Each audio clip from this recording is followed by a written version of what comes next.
9:38 in August, the city of Cincinnati announced John Kennedy Jr. would lead the city's Citizen Complaint Authority, as it's called. And John is here to talk a lot more about the Cincinnati Independent Police Oversight Board and so much more. And John, thanks for taking the time. I know it is a very busy time here in Cincinnati. Talk about what the Citizen Complaint Authority is first and foremost. If people are out there going, okay, what do you do?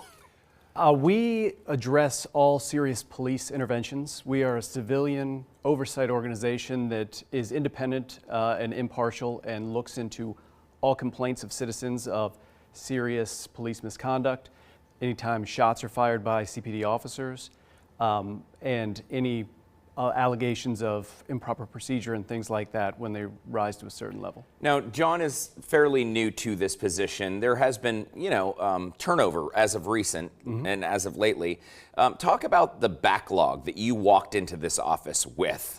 Well, I was actually luckier than I expected. I heard about the backlog before I came, but it is roughly 30 cases that are over 90 days old, which is always our goal. Our goal is to have all complaints resolved, all investigations finished within 90 days. And this started at a backlog of 120 2 years ago, and now it's down to 30 some last time I checked. So if people find that they've been wronged in some way or want your office to investigate a situation that you were involved in, how do they go about doing that and have that expedited to the process of where it's resolved in whatever way that may be in 30 days? Well, the first thing is they can contact us any way. They can contact us online. They can stop by the office anytime. We're down at Centennial Plaza. They can call in.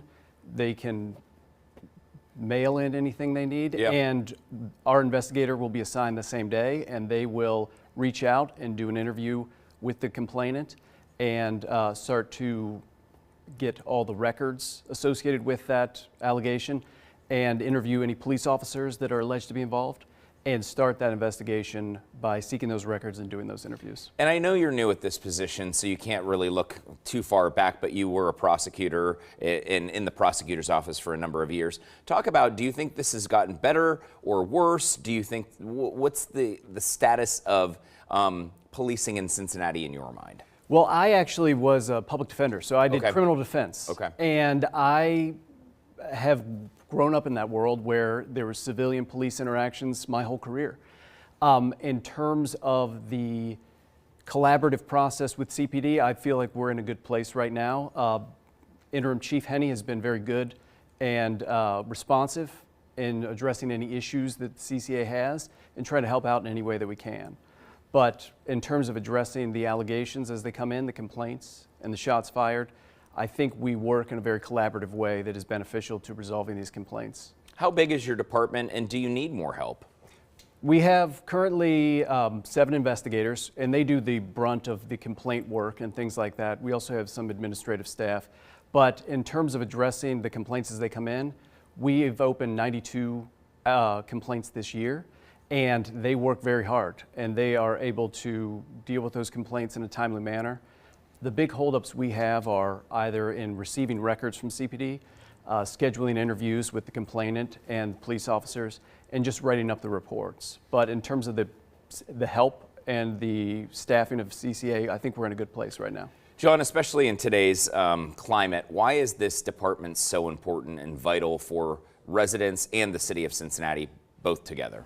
Well, it gives an independent, impartial assessment of the allegations between civilians and police. And we are not beholden to anyone.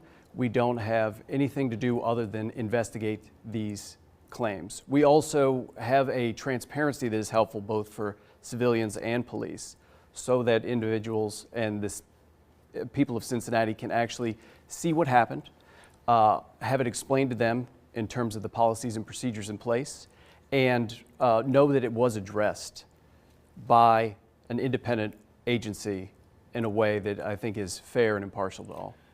How many complaints do you typically have come in on a weekly or monthly basis, however you want to qualify it and quantify it? Well, so far this year, there's been 92, I believe, last time I checked, which was last week. And breaking that down, we usually have 10 or so a month that come in. And we also have cases that are from last year as well that are still being written, investigated, and things like that, depending on the allegations. But again, last question, as people listen to this interview and if they feel like they really want their case heard or they want their, even if they feel like they've been wronged, where do we go for that?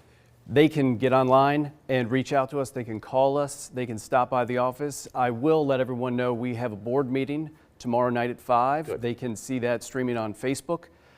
They can get on City Cable and look at it. And there is also a Zoom link if they want to potentially participate and ask questions on the cases. Well, and just that openness is certainly very important. John Kennedy Jr., thank you so much. Thanks for having me. Appreciate your time. So much more of the show in 2.5 minutes.